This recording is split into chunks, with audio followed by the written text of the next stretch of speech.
Hello horror fans, अपना popcorn ले लो और शायद एक नाइट लाइट भी, क्योंकि आज मेरे पास तुम्हारे लिए एक डरावनी कहानी है।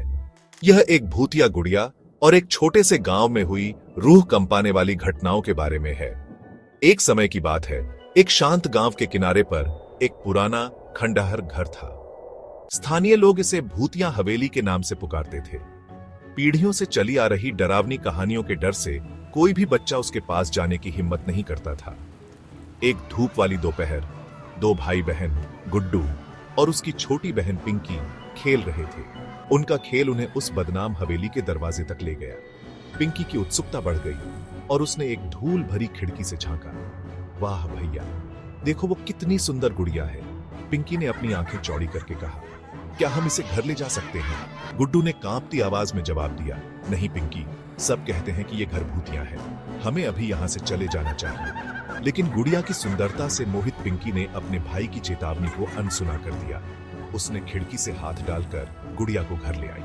उस रात उनके घर में अजीब बेचैन करने वाली आवाजें गूंजने लगी। बच्चों की हंसी हवा में भर गई, जबकि वहां सिर्फ गुड्डू और पिंकी ही थे।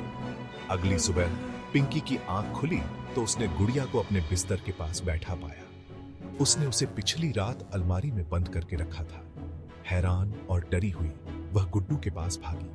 भैया, गुड़िया ये अपने आप बाहर आ गई, उसने कांपती आवाज में फुसफुसाया। डर से घिरे गुड्डू ने कहा, पिंकी, हमें इसे वापस ले जाना होगा, जहां से लाई थी वहीं छोड़ आओ।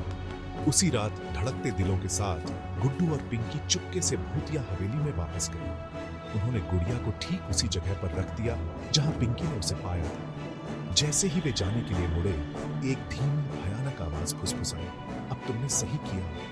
डर के मारे वे घर भागे और कसम खाई कि वे फिर कभी हवेली के पास नहीं जाएंगे। और वे नहीं गए। तो प्यारे दर्शकों, याद रखिए, कुछ चीजों को बिना छेड़े छोड़ देना ही बेहतर होता है। अगर आपको कभी कोई रहस्यमयी चीज लुभाए तो 2 बार सोचें। आप कभी नहीं जानते कि इसमें क्या राज छिपा है।